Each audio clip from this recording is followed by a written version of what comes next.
திண்டிவனம் நாகலாபுரம் பகுதியில் 5000 வீடுகளில் உள்ள பொதுமக்கள் வெளியே வர முடியாமல் சிக்கி தவித்து வருகின்றனர். இதுகுறித்து புதிய தலைமுறை பிரத்யேகமாக எடுத்திருக்கும் பருந்து பார்வை காட்சிகளை தற்போது பார்க்கலாம்.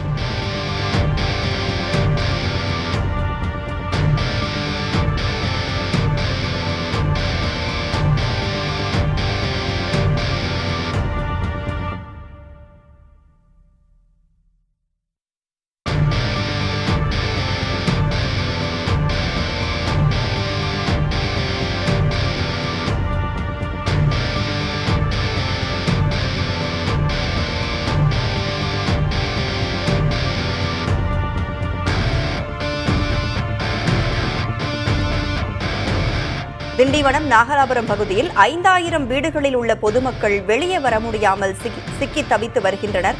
இதுகுறித்து நமது செய்தியாளர் சார்லஸ் தரும் விரிவான தகவல்களை தற்பொழுது கேட்கலாம். சார்லஸ், தற்பொழுது அங்க 5000 வீடுகள்ல வெள்ளம் புகுந்திருக்கு. இதனால மக்கள் பல்வேறு இன்னல்களுக்கு ஆளாகி இருக்கிறார்கள்.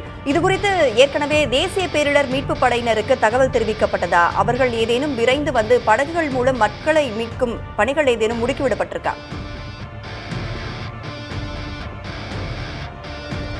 அதான் மிக முக்கியமாக 5000 வீடுகளை சுற்றி வெள்ளம் சூழ்ந்திருக்கு அப்படின்னு தான் முக்கியமாக நம்ம பதிவு செய்ய முடியும். முதல் அந்த காட்சிகளை ஒளிப்பதிவாளர் சசிகுமார் காண்பித்துக் கொண்டிருக்கிறார். இந்த பகுதி என்பது NK நகர் நாகலாபுரம் பகுதியை இணைக்கக்கூடிய இடத்துல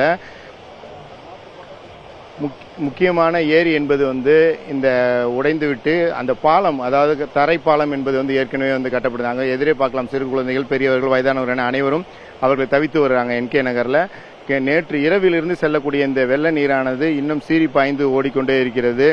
அந்த ஏரியின் உள்ள அனைத்து நீரும் வெளியேறினால்தான் அவர்கள் அங்கிருந்து இங்கே வர முடியும். ஏனென்றால் அவசர தேவைக்கு வயதானவர்கள், குழந்தைகள் யாரும் ஆம்புலன்ஸ் வாகனங்களை பயன்படுத்தவோ எதுவும் வர முடியாது.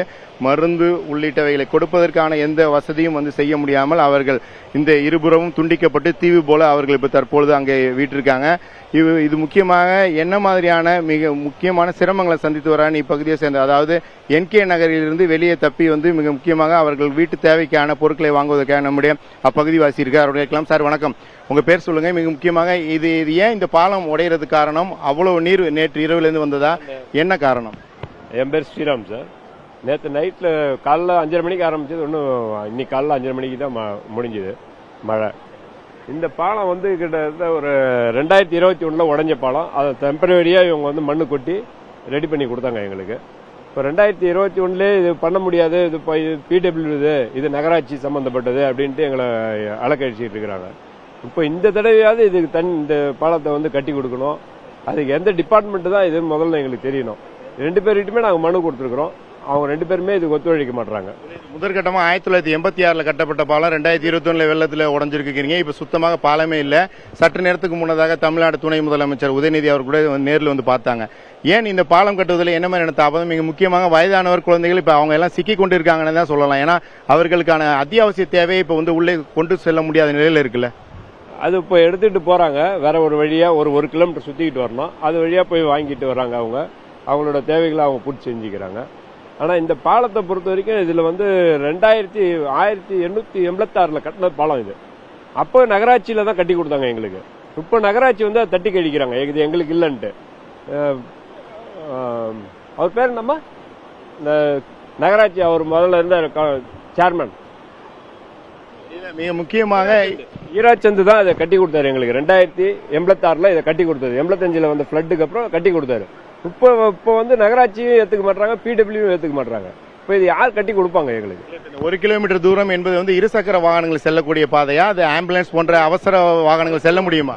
ஆம்புலன்ஸ் எல்லாம் போக முடியாது. இருசக்கர வாகனம் நடந்து தான் வர முடியும். இருசக்கர வாகனம் தான் வாங்க முடியும். ஆம்புலன்ஸ் இதெல்லாம் பண்ண முடியாது அங்க. இப்போ இதுல இப்போ அடுத்தது என்ன பிரச்சனை எங்களுக்கு? இதுல இந்த வழியா ஒரு 2000 ஸ்டூடெண்ட் டெய்லி போயாகணும். இங்க ஒரு 7 ஸ்கூல் இருக்கு. இதை கடந்து தான் நாங்க இதுல வந்தாகணும். இந்த 2000 ஸ்டூடெண்ட் திருப்பி அந்த 1 கிலோமீட்டர் சுத்திக்கிட்டு தான் இந்த ஸ்கூலை ரீச் பண்ணோம். எங்களுக்கு இது கிட்ட, ரொம்ப கிட்ட இந்த பாதை. இதுல 2000 பேர் அப்படின்னா இருசக்கர வாகனத்துக்கு தேவையான எரிபொருளையும் நிரப்பி அவர்கள் உள்ளே அவர்கள் இருசக்கர வாகனங்களை ஓட்டிக்கொண்டு வெளியே வரணும்ல. ஆமாங்க, அதுக்கு கேன் வழியா தான் வாங்கணும், இது பண்ணிக்கணும். இந்த ஸ்டூடெண்ட்ஸ் இப்போ ஸ்கூலுக்கு போகணும்னா ரொம்ப கஷ்டமாயிடும். அத்தியாவசிய பொருள் விட்டுருங்க. இப்போ ஸ்கூல் ஆரம்பிச்சாங்கன்னா போக முடியாது.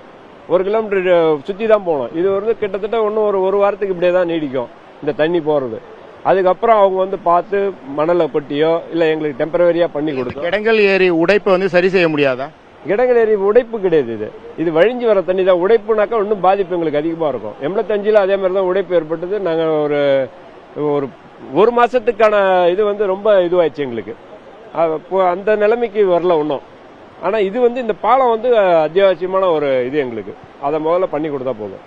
மிக முக்கியமாக இந்த பிரத்யேகமான பருந்து பார்வை காட்சிகளை நமது ஒளிப்பதிவாளர் உதயகுமார் அவர்களும், நீங்கள் இப்ப தற்போது பார்த்துக் கொண்டது காட்சியை ஒளிப்பதிவாளர் சசிகுமாரும் நேரடியாக காண்பித்துக் கொண்டிருக்கிறார். புதிய தலைமுறை வந்து இந்த காட்சிகளை பதிவு செய்து அரசின் கவனத்திற்கு கொண்டு செல்கிறது. உடனடியாக அரசு இதற்கு முழு மூச்சாக நிரந்தரமான தீர்வை ஏற்படுத்த வேண்டும் என்பதுதான் இப்பகுதி வாசிகளுடைய முக்கியமான வேண்டுகோளாக இருக்கிறது. அதைதான் தற்போது பதிவு செய்திருக்கோம். இந்த நீரின் வேகம் வந்து தொடர்ந்து வந்து அதிகரித்துக் கொண்டே இருக்கிறது. அவர்களுக்கு தேவையான அத்தியாவசிய தேவைகளை அவர்கள் மிகவும் சிரமப்பட்டு தான் அவர்கள் வாங்கக்கூடிய நிலை. இந்த 5000 பேர் வந்து உள்ளே வந்து சிக்கிக் கொண்டிருக்கிறார்கள் என்பதுதான் நிதர்சனமான உண்மை. ராதா, நிச்சயமாக சார்லஸ், உரிய நடவடிக்கை எடுப்பார்கள் என்று நாமும் நம்பலாம். பதிவு செய்திருக்கிறோம். விவரங்களை வழங்கியமைக்கு நன்றி சார்லஸ்.